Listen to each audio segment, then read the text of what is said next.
नफरत न जलाए, जरा घर किसी का बसा करे के देखो,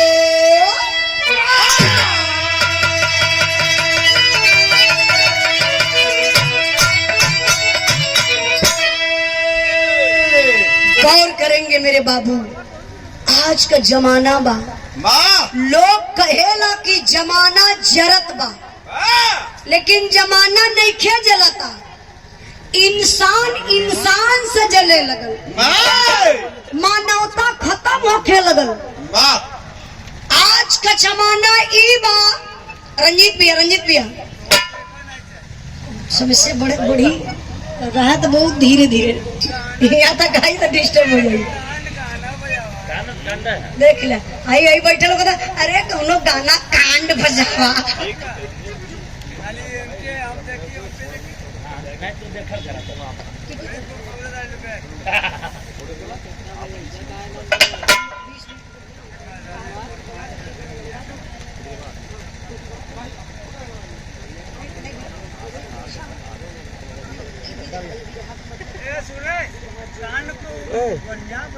कोशिश करा जाए 25 मिनट में हो जाए, तो हो जाए।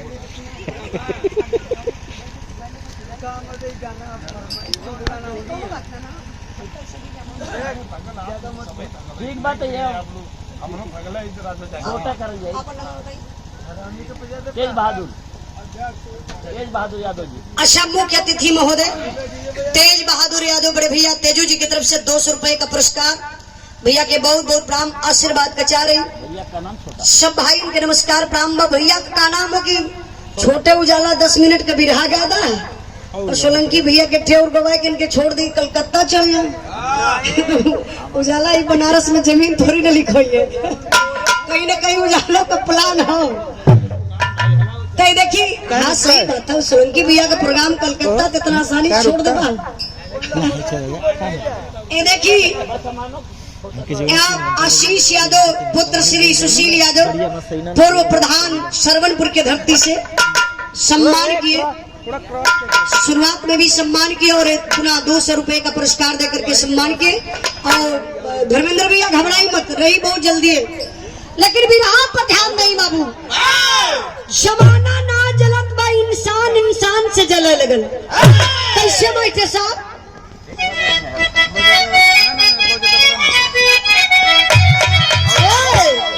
मेरे महबूब मेरे साथ बड़ा चाल किया,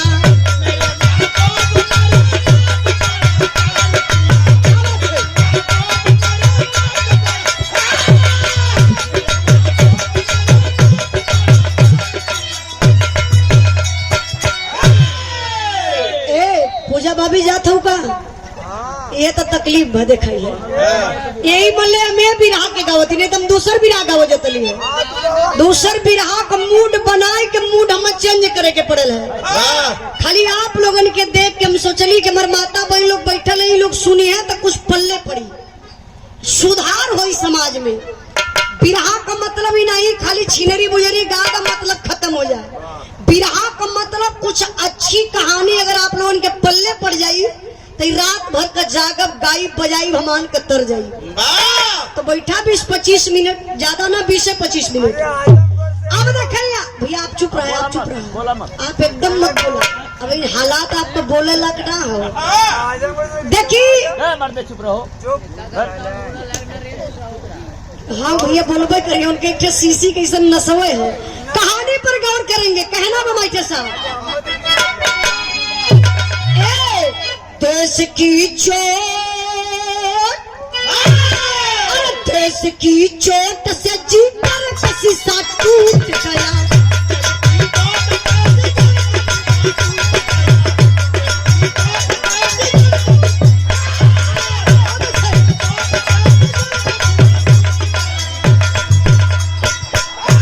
बचा था जो कुछ, अरे बचा था जो कुछ तेरे जहां में लूट गया।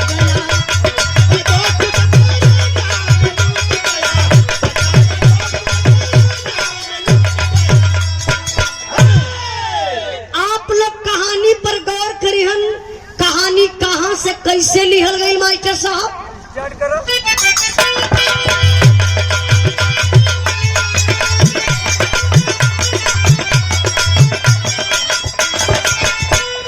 किसी की खुशहाली किसी का जिगर चोट करे, किसी की खुशहाली किसी का जिगर चोट करे, स्वार्थ की भावना मानवता पर विस्फोट भरे, खुशी को छीन करके खुशियां मनाने वाले, खुशी को छीन करके खुशियां मनाने वाले, पुष्प को पाते ना चमन को चलाने वाले। सबसे पहले मनीष भैया जाए था ना, थोड़ा लेट होता। सबसे पहले आप लोग कहानी पर गौर करेंगे। बिहार प्रांत छपरा के रहे वाला दूगो भाई, बड़के भाई का नाम बतावल गल मोहन, छोटके भाई का नाम बतावल गल सोहन। बड़का भाई मोहन खेती गृहस्थी का काम करत रहलन, मतलब किसान रहलन, और छोटका भाई सोहन फौजी जवान रहलन। बैरिकपुर कलकत्ता में सोहन का ड्यूटी लगल बा। सोहन के औरत का नाम बाबू गीता बतावल गल, और मोहन की औरत का नाम उर्मिला बा। मोहन के 3 गो लड़का, सोहन के शादी भइले 10 साल बीतल बा, कौनो औलाद ना बा। एक दिन का बात बा, बैरिकपुर कलकत्ता से छुट्टी लेके सोहन बाबू घरे आयल हुए। सोहन का दुल्हन गीता खाना बनाए भैली, खिया पिया के सबके जगह जगह पे कह के जब अपने रूम में अपने पति परमेश्वर फौजी सैया के बेड पर पहुंचली बाबू, तो अपने फौजी सैया का ऐसे पैरवा दबावत है। देखा घड़ी में 10-11 बजत बा, रात के बेला पैर दबावत है, आंख से आंसू चलत बा। फौजी जवान के नींद टूटल, उठ के चारपाई पे बैठ गई।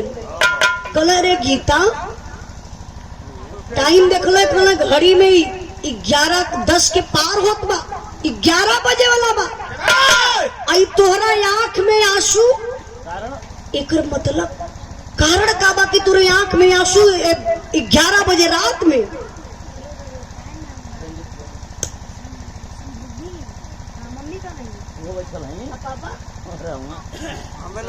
बदल मत दिया। ए देखी समृद्धि छोटी बच्ची हमारे, देखा तोर पापा हुआ, हम खोज के बताओ थे वो दे पापा हुआ हो ना रंजीत कहती। हाँ ये देखिए हमारे रंजीत भैया का सुपुत्री समृद्धि बाबू। अब बैठे तू कौन तबले बैठे, मम्मी के ये देखिए बाबू की तरफ से 100 रुपए का पुरस्कार। पढ़ लिख के समाज में नाम रोशन करे, हिम्मत बहुत बढ़िया बा। ऐसे फौजी जवान हुआ भैया, फौजी के लड़का लड़की हिम्मत वाला हो भाई करे। बहुत बहुत प्रणाम आपके मम्मी पापा के, चुप रहा, और सबकर आशीर्वाद लगे, बच्ची पढ़ लिख के समाज में नाम रोशन करे। काहे से भाई रंजीत भैया मन कुछ देवे भर के ना बनी, अब भाई न मन घूम घूम के मंगते बने। कटोरा ठेक खाली लेला, दूर जा, दूर बोला। हाँ भैया उनके हटा दे उनके हटा दे तो बढ़िया रही। तुम बिरावा हमारे जम जाए ना, हाथ लंबे जा, बैठा जा पकड़ बोलबे करवा तो कबले बर्दाश्त हुई। अच्छा कहानी पर ध्यान दे बाबू। फौजी जवान अपने दुल्हन से सवाल कैले कि अरे गीता तुम्हारे आंख में आंसू, इसका कारण मुझे बताओ। तब बतावत दुल्हनिया का बतौले बा।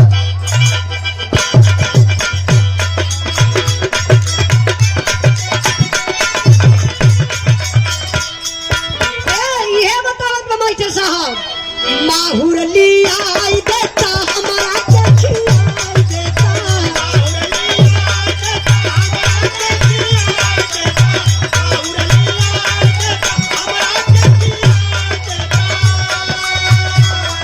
माहुर लिया देता हमारा के खिलाई देता, जियल ना जाला बे संतान के।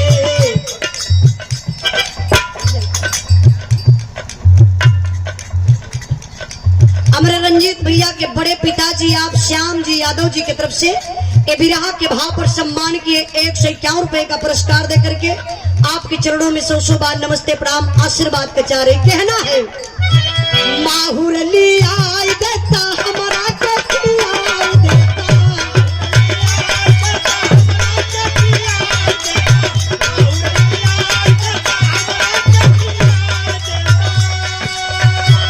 जियल ना जाला बेसंतान के बतिया लमान हो पिया। हमारे रंजीत भैया के बड़की बुआ जी आप बनी क्या बात है। ये देखिए बुआ जी की तरफ से ए विराह के भाव पर कहानी बुआ जी पूरा बढ़िया से समझिया शुरू से अंत तक। 100 रुपए का पुरस्कार देके आप सम्मान के लिए आपके चरणों में सौ सौ बार नमस्ते प्रणाम आशीर्वाद के चाह रही सब भाई के नमस्कार प्रणाम बा। अब गीता रोय के काली पति देव जिंदगी से मन उबिया गइल बा। हमके लिया के 5 रुपया का जहर दे देता खाई के मर जाती ना रहती ना दुनिया के लोगन के देखती। फौजी जवान कलर गीता तुम पागल हो गई हो क्या जहर मांग रही हो। अरे बात क्या है उसको तो तुम बताओ क्या प्रॉब्लम है। भैया कुछ कला है का कि भौजी कुछ कली या गांव पूरा के कोई कुछ कहलस तो हमसे बतावा ना। तब गीता रोई के कहत है का गोड़वा जेठान जी का पारा नहीं भैया हो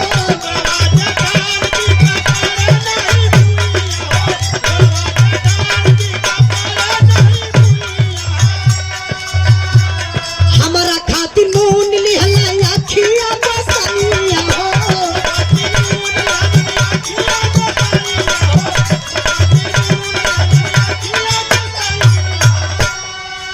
मर्जी का विधाना के विधान के बतिया लमान हो पिया। गीता कली पति देव कष्ट यह बा कि तोरे भैया के 3 गो लड़का हुआ ना तो और भौजी जब देखली मैं तो बोली को बोली बोलेली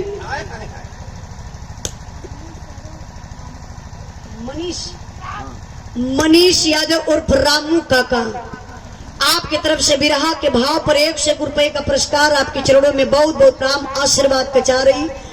गीता कली की पति देव आपका भौजी हमें बझनिया कही के बोलावली काली बझनिया सामने पड़ गई पूरा हमार दिन में खराब हो गया। देखा ये बाबू गौर करेंगी हमारी माताएं बहनें केहू का शादी भयल अगर 2 साल बीत गए लड़का बच्चा ना पैदा हुई हन तो या तो वो बेचारी के लोग छोड़ देला या तो के बदनाम करला ऊपर नाम बझनिया रख देला। अब ये बात के फौजी जवान जब सोहन सुनने कहना अरे पागल भौजी न बाजिन कहली हम तो कभी ना कुछ कहली तो काहे बदे तू टेंशन लेत हो। फौजी जवान 11 बजे रात में अपने दुल्हन के समझावत कैसे हुआ का मास्टर साहब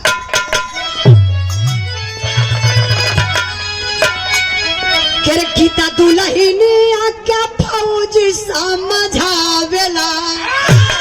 अरे गीता दुल्हनिया क्या फौजी समझावेला पार करी है हमहन के बुढ़ैया कोई हो 3 भैया के दूल्हा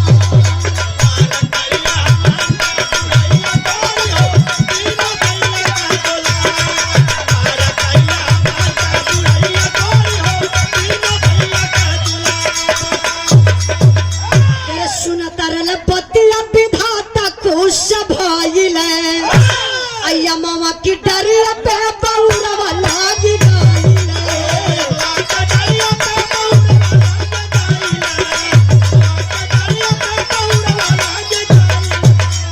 अरे पड़ी जब आधा जल में नेवरिया गोरी हो तब गोसैया करी है पार। ए बाबू फौजी जवान अपने दुल्हन के सांत्वना देत हो समझावत हो कला रे पागल ई भगवान का बगिया बा हमारे तोरे बस के थोड़ी ना बा कि बच्चा पैदा हो जा। अरे मालिक जब चाहिए फूल खिली और जब फूल खिली तो फल मिलवे करी। अब फिर पागल टेंशन का बा हमरे लइका ना हवा तका हई भैया के 3 गो लइका हवा ना, यही तीनों लड़कन के अपन लड़का समझला, हमहन के बुढ़ैया पर तीनों लड़का ही कामे है। फौजी जवान यह सब बात अपने दुल्हन गीता के समझावत हूँ। कहल जला ये बाबू की कबो कबो भगवान वो बात के दिल से सुन ले। संतोष कटार मेवा फरेले, वही अइले में गीता के गर्भ रहेगा। देखा करिश्मा भगवान का 10 साल के बाद वही अइला में जब गीता के गर्भ रह गल तो महीना बीते लगल, तीसरा महीना लगल बा। अब फौजी जवान सोहन के छुट्टी का डेट पूरा हो गयल, सोहन ड्यूटी पर जाए का तैयारी करत हूँ। जाए के रोडे पे खड़ा हुआ, भाई भौजाई गीता ऐसे पास में खड़ी है। अब फौजी जवान अपने दुल्हन के समझावत हूँ। क्या समझौलन?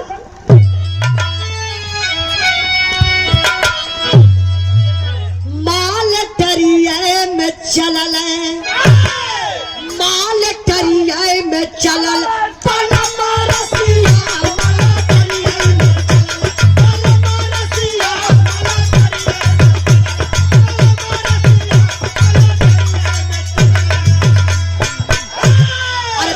के भरोसे बनैया बुझाइल, नवया महीनवा की नरवा पे आए।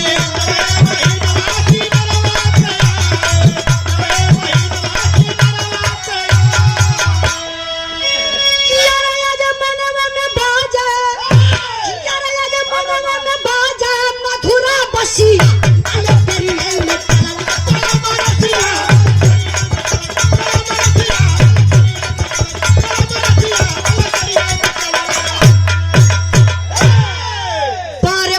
जवान दुल्हनिया के समझावत हो। देखा फौजी का सोच, एक फौजी जवान की सोच क्या होती है।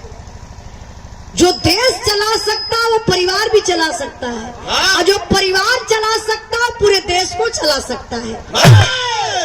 फौजी जवान अपने दुल्हन से कहे कि देखा ये गीता 10 साल के बाद हम तो जात बनी ड्यूटी पर, लेकिन एक गर्भ के इतना संभाल के रखिया, पत्थरे पर दूब उगल बा।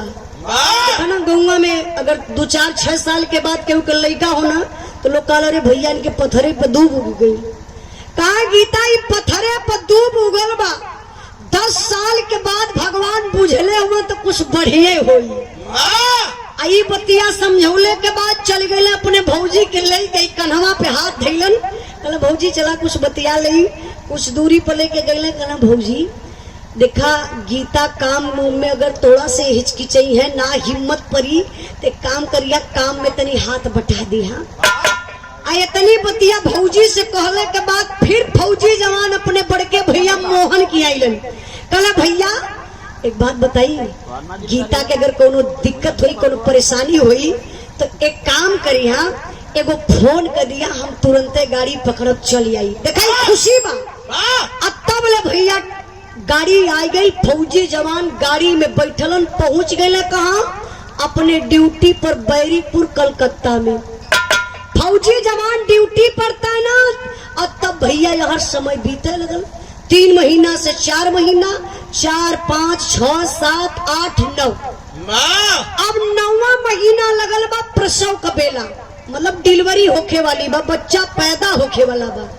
वो स्थिति में गीता का जेठान उर्मिला के बिस्मात पैदा हो गए। झगड़ा कलस गीता से। अच्छा झगड़ा का जर का बा, है उर्मिला सोचत बा कि गीतवा के 10 साल हो गए शादी के, बच्चा पैदा होखे वाला बा, और चाहे बिटिया हुई चाहे बेटा, ये आधा हिस्सा हमार बंटवा ले। देखा ओकर सोच, यह सोच के झगड़ा कोई के गीता से उर्मिला नैहरे चल गई। अब फोन कई के अपने पति मोहन के वही नैहरवे में बुला ललस। जब मोहन गईले तो कहले कि हमरे बात समझ में ना होता उर्मिला, स्थिति गीता का डाउन बा, बच्चा पैदा होके वाला बा, ये स्थिति में तू झगड़ा कई के नैहरे आ गईलू, अरे समाज का कही गरियाई। उर्मिला गुस्सा में लाल हो गई, अपने पति के लगल डांटे। कलश कहो तोरे शर्म बा कि ना बा? हम झगड़ा कई के नैहरे आ गई तो तोके तकलीफ बा, तोरे पता ना चलत बा। 10 साल के बाद गीतवा गोल मार दलस, लइका पैदा होखे वाला बा, कौनो लइका होई आधा हिस्सा बटवा लई। काई तोहर तीनों लइकवा राखी माटी चाट के जीवन बिताइन। सुनीला कान खोल के हमार बात, जिंदगी भर खट के खियौली, पैसवा न ड्यूटी करल त भेजला। देखा कहत बाबू पपिनिया की पैसा खाली भेजला, किसानी हम करीला, खटीला हम। सुना हमार बात, अगर गीतवा का लइका सौगात पैदा हो जाई तो यही नैहरे में जिंदगी बिताए दे, ससुरे में मुंह दिखावे न आई। और नहीं तो उपाय लगावा, जाय के गीतवा के लड़का के वही गर्भवई में खत्म करा दा। मोहन सोच में पड़ गया, कल अरे उर्मिला भाई छोट बा सोहन, तो के पता ना बा भगवान के घर से सोहन का आधा बटल बा, आधा हिस्सा हमार है ना। अरे तो बात का बाजे आवेल अपने किस्मत से खाला कमाला, कौनो लड़का होई आधा हिस्सा बटवाली तो का बोल कला सुन ला। जब आधा हिस्सा बटवाई ले तो आधे में ले के तीनों लड़कन के रहा, हमें नैहरवे में रह आई कबो जिंदगी में ना। अब मोहन का बाबू दिमाग फिर गया, सोचल कि अगर हम कोई ना एकर बात मानत हैला, लड़का बच्चा पैदा हो जाई तक बात जाई बिगड़। मोहन गाड़ी स्टार्ट कैलन, आई गईले ससुरारी से घरे। जब घरवा में देखत हो तो ताला मारल हो। पड़ोसी में पूछले कोई गीता के देखला, जे देखले रहल उ बता देलस कि गीता के पेट में दर्द होत रहल, गीता हॉस्पिटल गईली है। मोहन तुरंत गाड़ी स्टार्ट कैले, पहुंच गए हॉस्पिटल। तो हॉस्पिटल गए तो गीता के पास ना गए, उ नर्स के पास गए।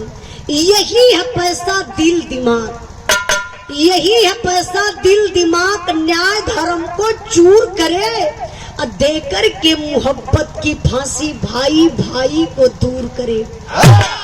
प्रसव की बेला में गीता व शीला नर्स के पास गई और हो गई भर्ती बिना पति के। गीता वहां उदास हुई। मिला मोहन नर्स से जाकर, मिला मोहन नर्स से जाकर, मैडम जरा सा रहम करो, 25,000 रुपया दूंगा, बच्चे को गर्भ में खत्म करो। पैसे के चलते एक नारी नारी का सपना मिटा दिया। गीता से बोली मरी थी बच्ची, बच्ची को मैंने हटा दिया। गौर करेंगे बाबू। मोहन गईला नर्स के पास, कहला मैडम आपसे कुछ बात करनी है, क्या आपके पास टाइम है क्या? नर्स बोली हाँ सर बोलिए ना, क्या बात है? कहला कि मैडम आपके पास अगर 2 मिनट की टाइम है तो जरा आप बात कर लीजिए। मैडम नर्स बोली हाँ सर बोलिए ना, क्या बात है? टाइम ही टाइम है। बात क्या है?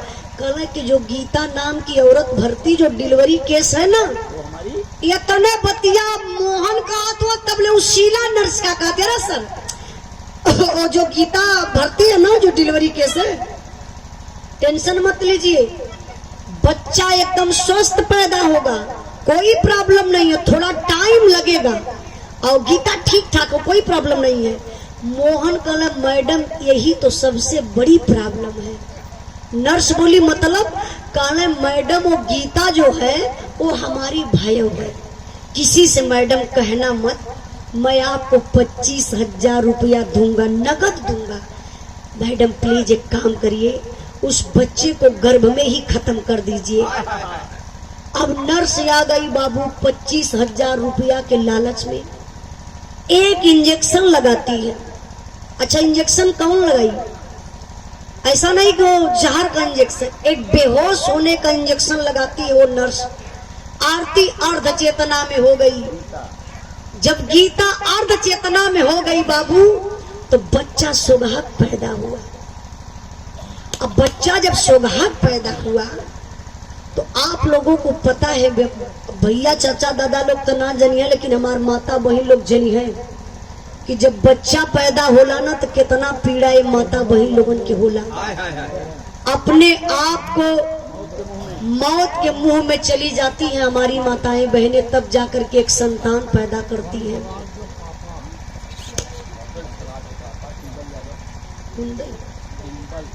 टिम्बल यादव बाबूजी, आप बंसराज भैया के चाचा जी, अच्छा पापा हो, पापा के चरणों में बहुत बहुत प्रणाम।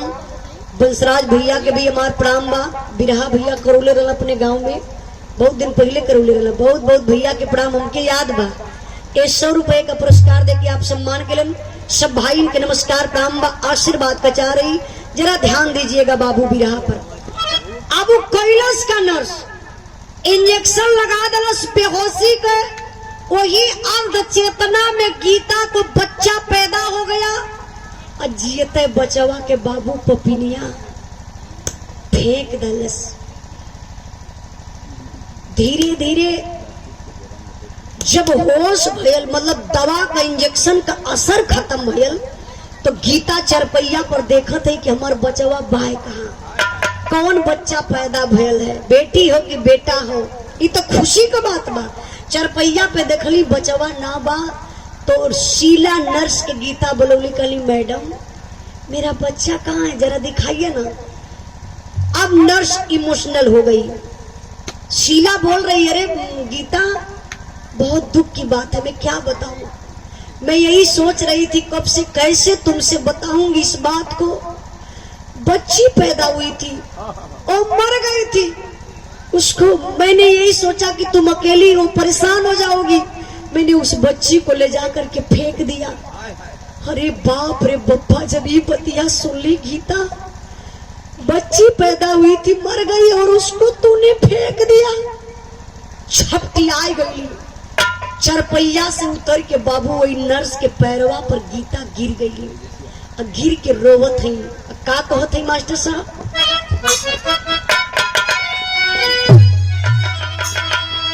अरे देहाली जनमना खेलवाले कबागी भाईल, हर जहरा का सोया लगोई दे तू बहिनी। हमके पड़ला बाकी सैया के पड़ल लाल, हर हमके मुआला का दिखाई दे तू बहिनी। मुहावा के चुमी ले कोरा में खेलाई ले, हर भाई जी के हमरा बोला तू बहिनी।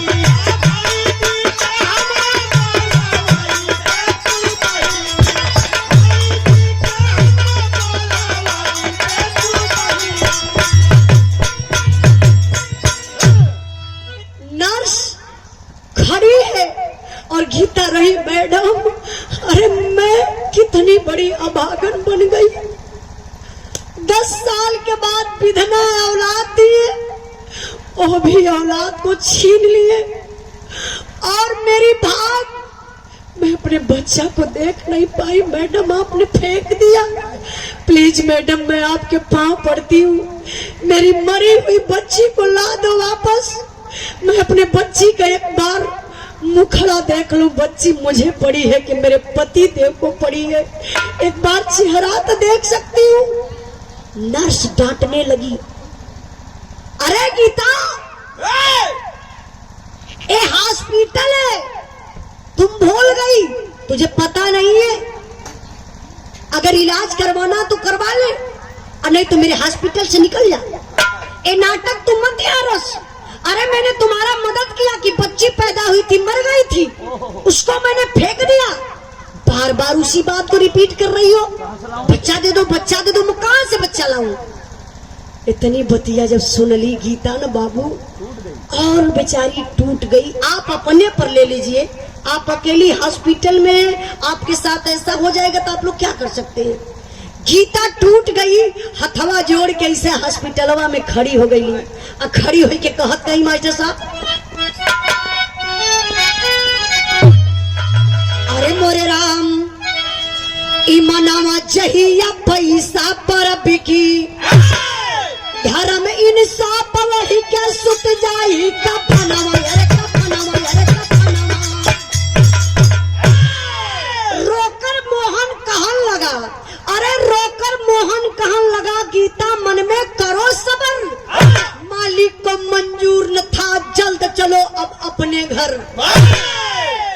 चेतना में गीता देखी बच्चा खोल नजर, अब फोन पर रोती मिस साजन से नया नया से बहे झरझर।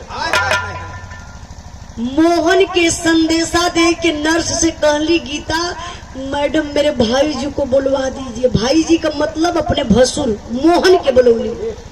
काली भाई जी को बुलवा दीजिए, मैं उनके साथ घर चली जाऊंगी। जब मोहन अले फिर दोबारा हॉस्पिटल तो नर्स के पास ना जातू, डायरेक्ट गई गीता के पास। तो गीता से कहा लगल कि गीता मैं क्या बताऊं, अभी नर्स बता रही थी बच्ची पैदा हुई थी मर गई थी, भगवान को मंजूर नहीं था कि तुम्हारे गोद में बच्चा खेले, जो होना था हो गया। गीता चलो वापस घर चलते हैं। गीता कहली भाई जी क्या कह रहे हैं आप, घर जाने के लिए बोल रहे हैं? अरे मैं कौन मुंह लेकर के घर जाऊं, आज तक तो लोग बाजिन बाजिन कहत रहे, लेकिन आज से हमके लोग पापिन कई पैदा भयल बचवा का मुंह न देखलस, हॉस्पिटल में खाए गई। भैया कोनो पैया लगावा नहीं तो हम घरे ना जाई, यही जगह आत्महत्या कर ली हॉस्पिटल में। मोहन सोच गई, देखा मोहन का तो पूरा चाल बा, सोचल कि ई मरे कहत बा, एकर बच्चा मिली ना ई मर जाई। सोहन का फोन आई, फोनवा पे कह दे पेट में ज्यादा दर्द रहल, डिलीवरी होत ना रहल, जच्चा बच्चा सब साथे खत्म हो गई। इहे सोचत मोहन बाबू गाड़ी स्टार्ट कैले घरे की ओर जलत हुआ। गीता बेचारी के डोले भर के शक्ति ना बा, गीता अपने आप को टूट गई, घर जाने से इनकार कर देती है, सोचती है मैं मर जाऊंगी आत्महत्या कर लूंगी। लेकिन मेरे बाबू एक बार गीता का अंदर से कलेजा झकझोर दलस, याद आ गया पति का कि अगर मैं आत्महत्या कर लेती हूँ मेरे पति देव पर क्या गुजरेगा। उनको तो खुशी है कि बच्चा पैदा होगा, रोज हाल चाल लेते थे और मैं आत्महत्या कर लूं। एक बार आखिरी बात अपने पति से कर लेती हूँ। सड़क कोई पार जाती है, गीता बेचारी अपने फौजी सैया को फोन लगा देती है। फौजी बैरिकपुर कलकत्ता में मेस में बैठल वाला भोजन करे बदे कई गो घंटी गई, फोनवा ना उठत बा। गीता और परेशान हो गई। तब तक एक दोस्त देखा सोहन का, बोला अरे भाई सोहन कब से फोन बज रहा तुझे पता नहीं है? सोहन देखले फोनवा, कहा अरे यार तुम्हारे भाभी का फोन है। फोनवा उठौला सोहन तो हंस के बोला हेलो। अरे गीता कोनो सुबह समाचार बतैया, का हाल बा? गीता वही फोनवा पे लगली झरझर झरझर रोवे, पति दे का शुभ समाचार बताई, यहाँ तो सब अशुभ हो गया। फौजी जवान कहले गीता अशुभ मतलब क्या हुआ, कुछ तो बताओ। तब गीता वही फोन वही पर रोई के भैया हो बतावत बड़ी, का बतौली मास्टर?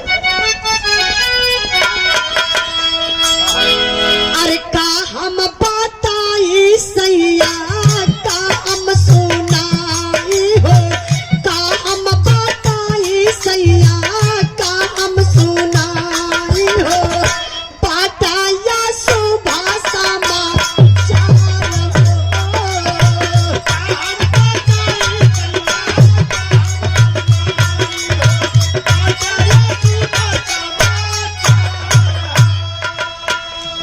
जनमल सुगानावा के नरसा पापिनिया हो, जनमल सुगानावा के नरसा पापिनिया हो, हमके जनला देहलस मारे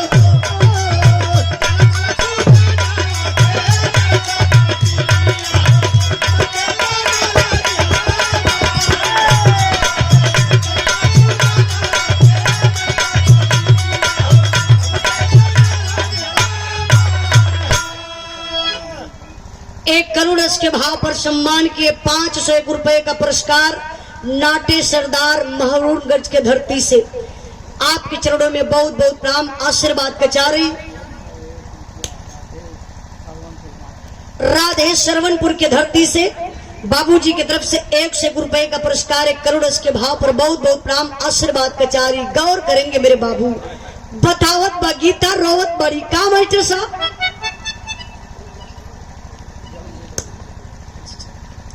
मुख्य अतिथि महोदय आप तेजू भैया के भैने सतीश यादव, बड़े भैया सतीश यादव सलारपुर भैया, सलारपुर की धरती से करोड़ के भाव पर 200 रुपए का पुरस्कार भैया के बहुत बहुत प्रणाम।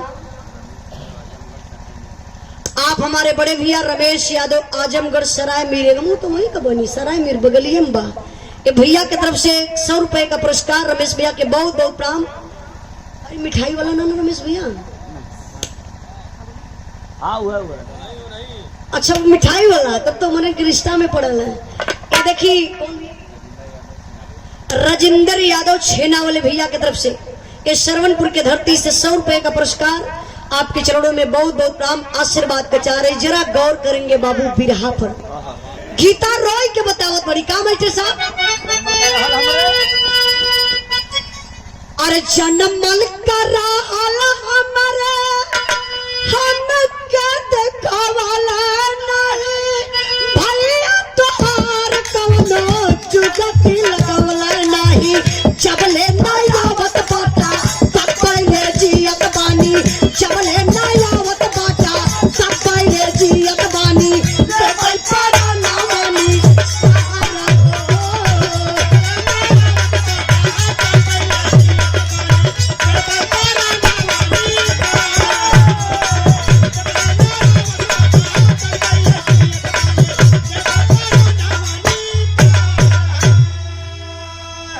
गीता कली पति दे मैं अर्ध चेतना में थी, मुझे याद है बच्चा पैदा हुआ था लेकिन ये नर्स जानबूझ के मेरे बचवा को जानबूझ करके मार डाली। फौजी जवान कल रे गीता भैया से ना कलू का, भैया के ना मालूम बा कुछ कली पता बा सब कुछ बतौली, लेकिन भाई जी कौनो उपाय ना लगौलन। बस आपका इंतजार करत बनी आ जाइबा वही जिन्हें आत्महत्या कर लई। बारे फौजी जवान वही फोनवे पर अपने दुल्हन के डांटे लगले, कहत उनका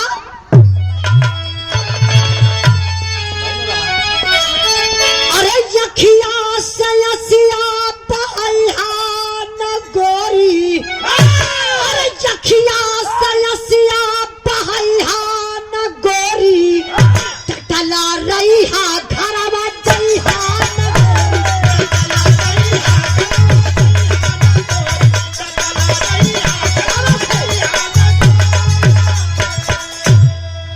किस्मत का कागज कोई कैसे फाड़ी, कसली हला वारदी पकड़ हला गाड़ी,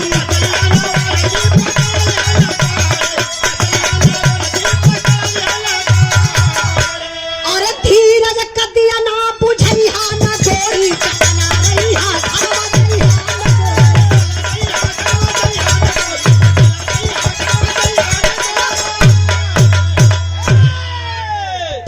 जवान कला गीता मेरी कसम तुम एक कदम आगे मत बढ़ाना, जहां हो तुम वहीं पर खड़ी रहना। मैं तत्काल छुट्टी मारता हूं और गाड़ी पकड़ लेता हूं, तुम्हारे पास पहुंच जाता हूं। भगवान की लेखनी को कोई मिटा नहीं सकता। फौजी जवान तत्काल छुट्टी लगला। अब बाबू गाड़ी पकड़लन तो आप लोगन के भी पता होई बैरिकपुर कलकत्ता से बिहार का दूरी बहुत ज्यादा ना, 4-6 घंटा में आदमी का आना जाना हो जाए आराम से। फौजी जवान छुट्टी लालन गाड़ी पकड़लन आ गईलन बिहार में। बिहार छपरा में अलन तो ना उ घरे गईलन ना हॉस्पिटल सोहन पहुंचलन। फौजी जवान पहुंचत कहाँ हुआ मास्टर साहब?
फौजी जवान ना घरे जाके ना हॉस्पिटल जाकर के बाबू पहुंच जाता है दरोगा साहब के पास।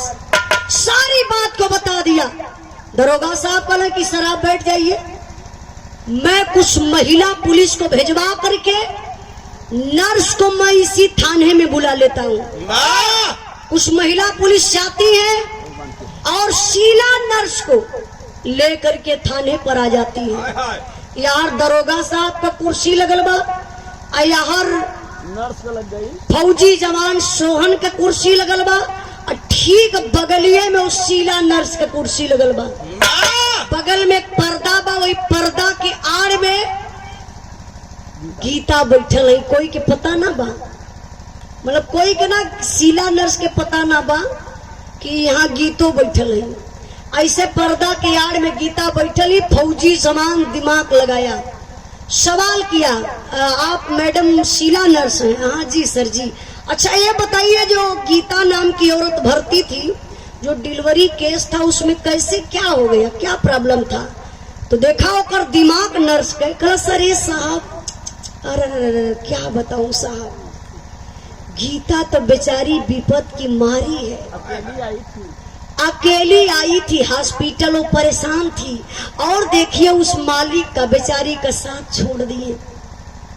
बच्चा पैदा हुआ साहब, वो मर गया था साहब। वो बच्ची थी, लड़की थी, वो मर गई थी साहब। साहब मैंने उस बच्ची को ले जा करके फेंक दिया, उस बेचारी का मदद किया। अरे फौजी जवान जब ये सुन ले कि बच्चा पैदा भयल, मर गई बच्ची, और उसको ले जा करके तूने फेंक दिया, चढ़ला येड़ा मरलन। तो कि अरे साली तुझे शर्म नहीं आ रही है? बच्ची पैदा हुई थी, मर गई थी, उसको तूने फेंक दिया। मरा था बच्चा, वो जिंदा बच्चा था, और बच्चा मात्र हमारा था, उसको तूने फेंक दिया। क्या ये अधिकार तुम्हारा था? किसी का परिवार अगर हॉस्पिटल में मर जाएगा बिना उससे पूछे हुए, तुम फेंक दोगी या उसके हवाले करोगी? उसके परिवार को, लाश को देगी, तू क्या करोगी बताओ? अभी तो छटपटा थे जमीन पर गिर के। अब फौजी जवान निकलस बेल्ट, 4-6 बेल्ट और देहलन।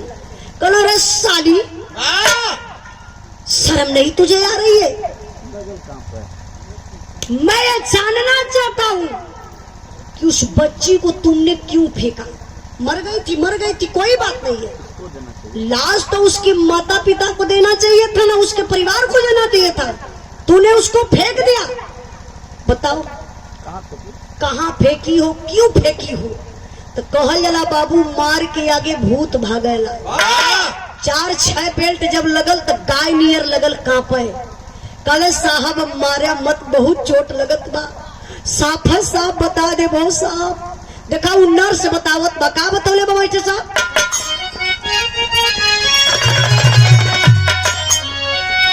भाई के आगे मौत भी लैला दुनिया में बाबू,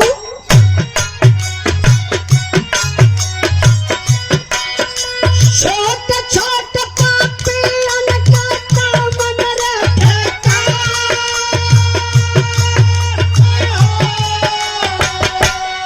टूट गई नरसा कुलबा, तावाई जहरवा भैया, पैसा तो बेच दिहला बन होई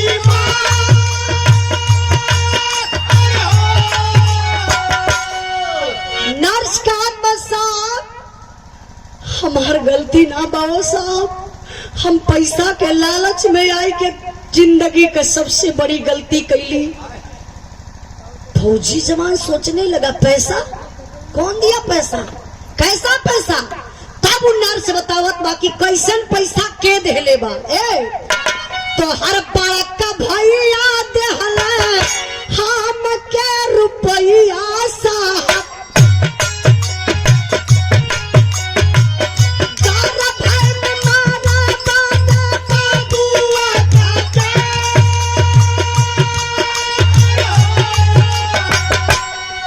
जनमल सुगानावा के झोरवा में रखल साहब झाड़िया में राखियल जावा तेरा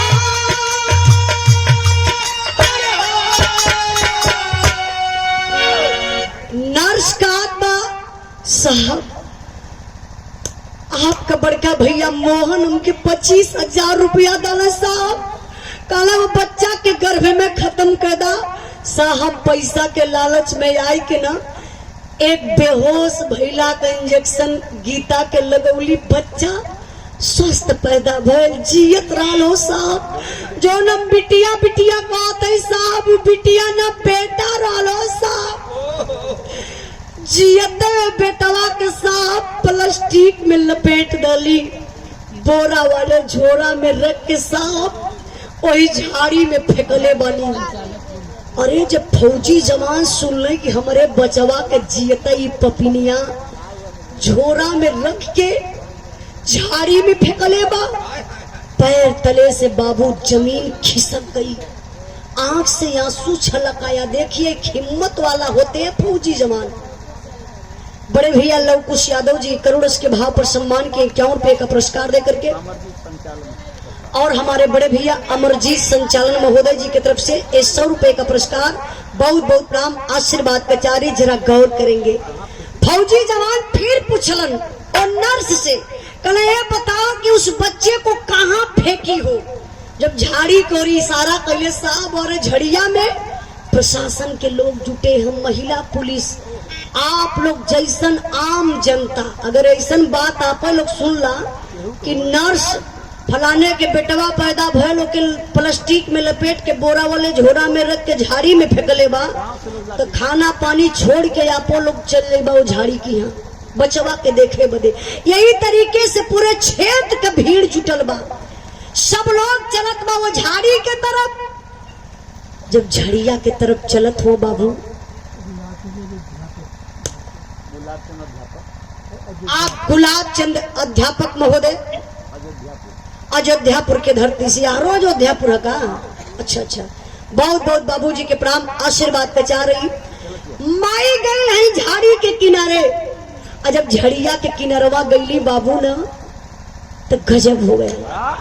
झड़िया में देखत है वो झोरा लौकात बा फेंकल बा लेकिन वो झोरवा के यारी यारी 4 गो ऐसन दृश्य देखे के मिलल जन करे जब कांप गया। अच्छा वो झोला के पास में दृश्य का रहल मास्टर साहब 4 कुत्ता झोला वाई के अरे गुरजत रहल देख के करे जावा पे टूटल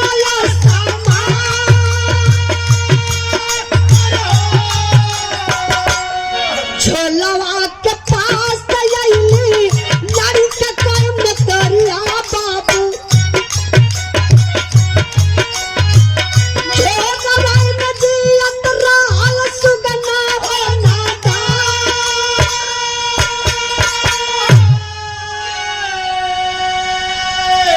गौर करेंगे मेरे बाबू माई जब झड़िया के किनरवा जात हई हो देखली झोरवा तो झोरा के यारी यारी 4 गो कुत्ता आपस में गुरजत हो।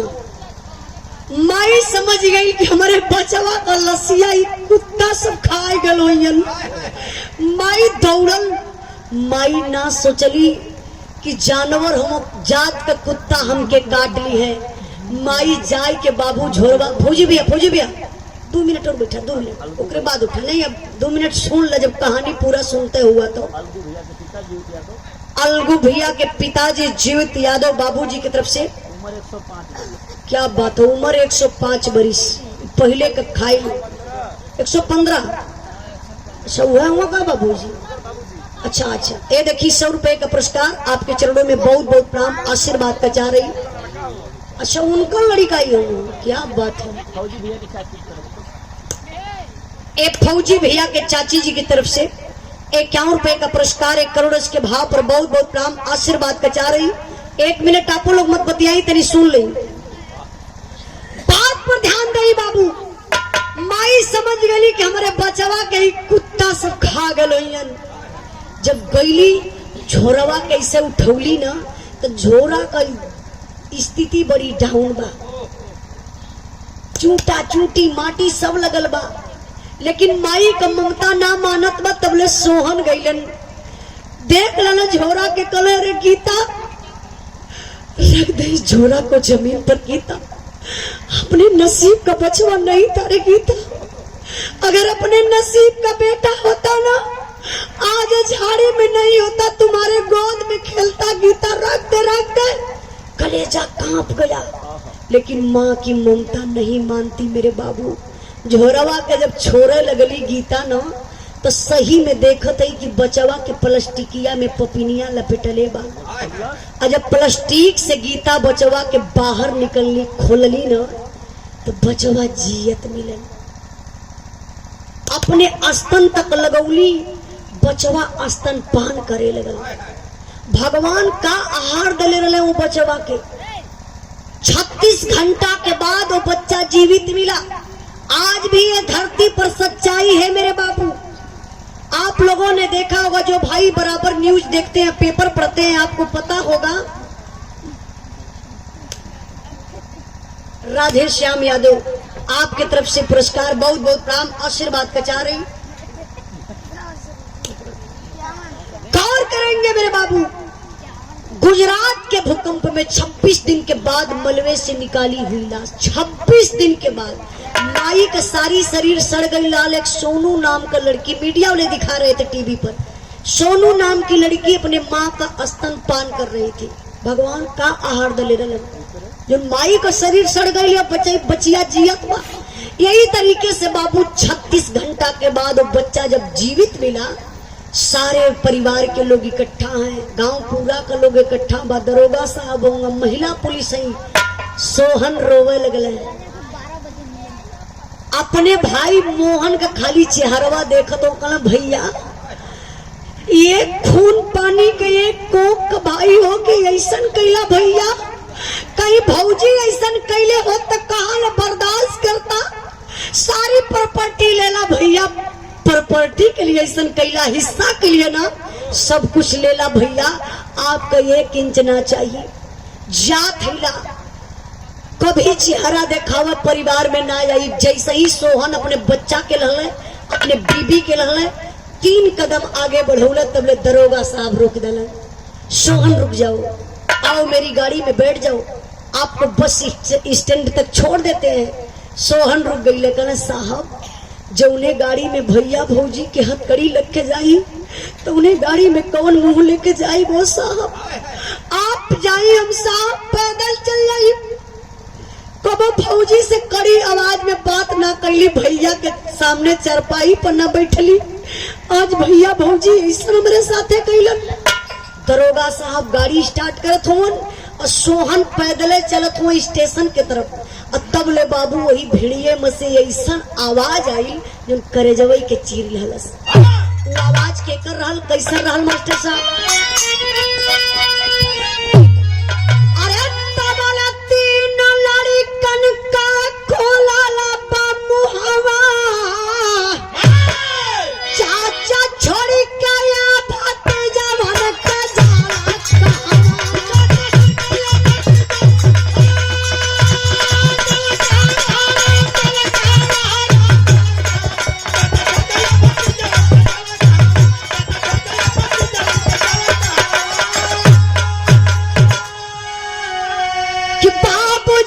जेलिया में पुलिस लेके जाई, हमहन के पढ़ाई आई, खाई के खिलाई।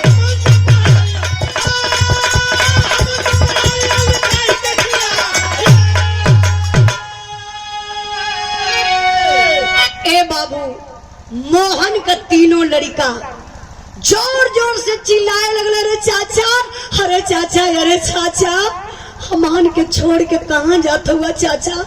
मम्मी पापा गलती कैले ना, मम्मी पापा के पुलिस ले गई, दंड मिल गल, मम्मी पापा जेल में गईलन। तोहरा ही चलते हमान आज ले पढ़ली लिखली, खाए पी के सयान भइली, पापा हमान के छोड़ा मत चाचा, नहीं तो हमान का जिंदगी बर्बाद हो जाई, के पढ़ाई लिखाई खियाई चाचा, हमान के साथ में ले ले चला चाचा। सोहन जहाँ के तहाँ रुक गईलन, मुड़ के अपने पत्नी गीता से कहना, गीता देख मैंने तुमसे पहले ही बोला था, ये अपना खून बोल रहा था, मैं बोल रहा था तुमसे ना कि भैया का तीनों लड़का अपन हम बुढ़ैया पे काम करियन। देखा ही तीनों लड़का तोहरे हवाले आ गए, अब तोहरे एक गो लड़का ना तोरे 4 गो लड़का हो गए। बारे सोहन चारों लड़कन के, मतलब 3 लड़का मोहन के, 1 लड़का सोहन का, चारों लड़कन के लेके सोहन चल गए ड्यूटी पर। वही जब पढ़ौल लिखौल चारों लड़का जब सयान हो गईलन तो चरहुन का बियाह भयल। और जब बियाह भयल तो अब अलगा ना भयल बा, शादी के बाद अलगा आके खड़ा हो गए। अब 20 बीघा खेत रहल फौजी भैया। सोहन ही ना सोचल कि 10 बीघा अपने अकेल अपने लड़का के दे दी और 10 बीघा में से तीनों भैया के लड़कन के दे दी। नहीं मेरे बाबू, 5-5 बीघा और चारों लड़कन के नाये सोहन कैलन। बिरहा के सुनने वाले भैया बाबू, मैं आप लोगों से कहना चाहती हूँ, भाई हो तो ऐसा सोहन जैसा जो एक उजड़ी हुई दुनिया को बसाने का काम करे। अगर मोहन जैसन भाई पैदा होके के रहे तो दिल मत सारे मर जा, ठीक हो। अमन भैया के चाचा जी, अमन फौजी, एक फौजी दस्तान भी रहल। बहुत बहुत भैया के प्रणाम, आशीर्वाद कचा रही सब भाई के नमस्कार प्रणाम। मोहन जैसन भाई अगर समाज में पैदा गलती से हो जाए तो जन्मते मर जाए, ताकि समाज में ऐसा प्रदूषण न फैला पाए। ते लिए बाबू आप लोगों से मैं है कहा कि सबके पास परिवार, सबके पास बेटा, सबके पास भाई, तो रुपया के लालच में आकर के अपना परिवार मत बिगाड़िएगा। अकड़ कसाई बकड़ कसाई, सबसे बड़ा वो कसाई जो भाई का हिस्सा खाई, जे भाई का हिस्सा खाई। अरे भाई का हिस्सा खाए के भरबा 4 बीघा परती रही चली, लेकिन एक बित्ता मेड़ ना छोड़बा।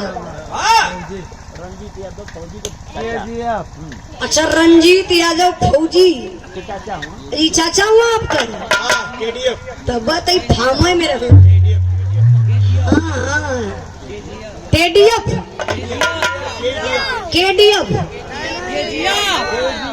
KGF, अब सही हो।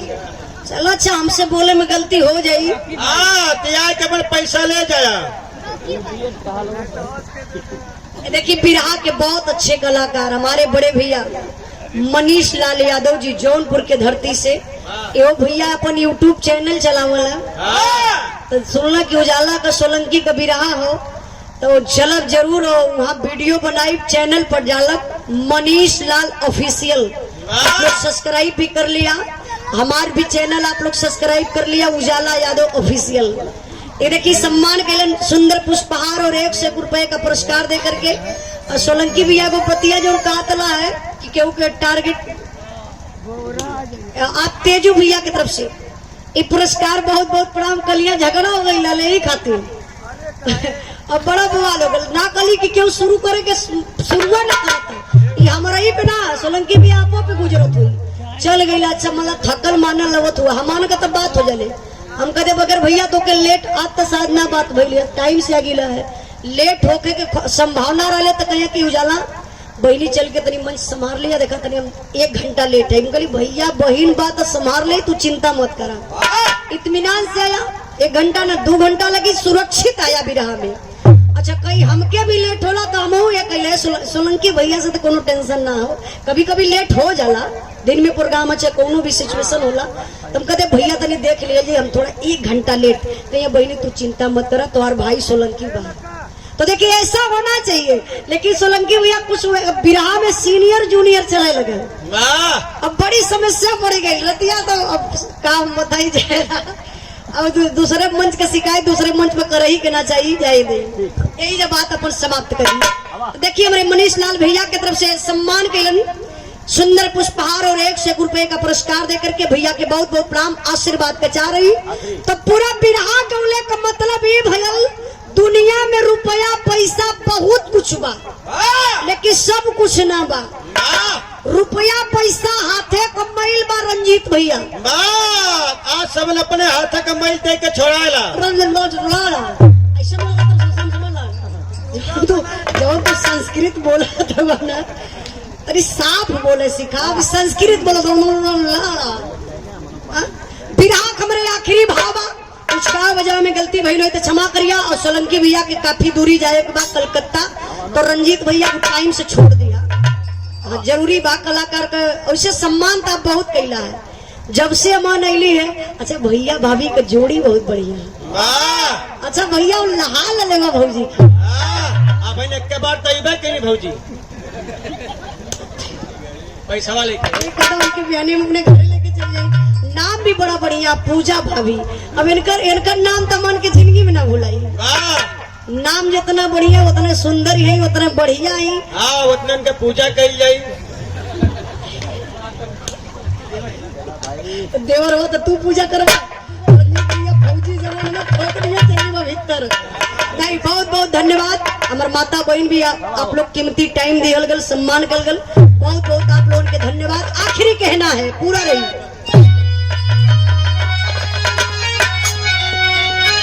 गुरु बिहारी गुरु गणेश गुरु रामलाल गुड़कारी स्वर्ग गए चंद्रिका कवि बच्चन जी बने पुजारी।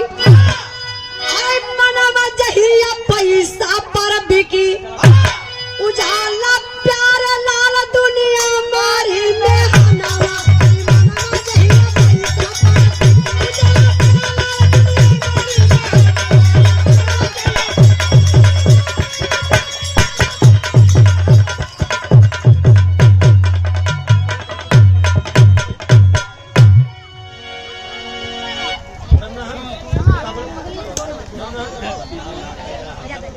चला बुढ़ा